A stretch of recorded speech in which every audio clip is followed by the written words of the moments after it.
বাংলাদেশ থেকে এবছর ৮৭,১০০ জন হজযাত্রী পবিত্র হজ পালনের জন্য সৌদি আরব যাবেন। হজযাত্রীদের পরিবহনে আগামী ২৯শে এপ্রিল থেকে হজ ফ্লাইট শুরু হবে। মঙ্গলবার বিকেলে রাজধানীর আগারগাঁওয়ের পর্যটন ভবনে বেসামরিক বিমান পরিবহন ও পর্যটন মন্ত্রণালয়ের সচিব নাসরিন জাহানের সভাপতিত্বে সুষ্ঠু হজ ব্যবস্থাপনা বিষয়ক সভায় এ তথ্য জানানো হয়।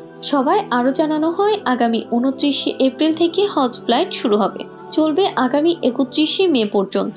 হজযাত্রীদের পরিবহন ব্যবস্থাপনার অংশ হিসেবে আগের বছরগুলোর মতো এবারও বিমান বাংলাদেশ এয়ারলাইন্স মোট হজযাত্রীর অর্ধেক অর্থাৎ ৪৩,৫৫০ জন এবং সৌদি এয়ারলাইন্স ও ফ্লাইন্স মিলে বহন করবে বাকি অর্ধেক অর্থাৎ ৪৩,৫৫০ জন হজযাত্রী।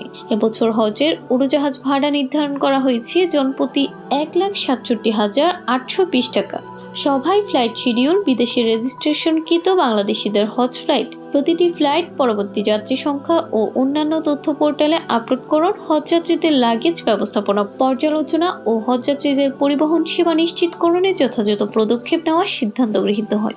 হজ পরিবহন সুষ্ঠুভাবে সম্পাদনের জন্য বেসামরিক বিমান পরিবহন ও পর্যটন মন্ত্রণালয়ের পক্ষ থেকে একটি টাস্কফোর্স ও একটি মনিটরিং কমিটি গঠন করা হয়েছে। এই সময় বেসামরিক বিমান পরিবহন ও পর্যটন মন্ত্রণালয়ের সচিব নাসরিন জাহানের সভাপতিত্বে সভায় সংশ্লিষ্ট মন্ত্রণালয়, এয়ারলাইন্স, হজ এজেন্সির প্রতিনিধিরা উপস্থিত ছিলেন। চাঁদ দেখা সাপেক্ষে আগামী ৫ই জুন হতে পারে পবিত্র হজ।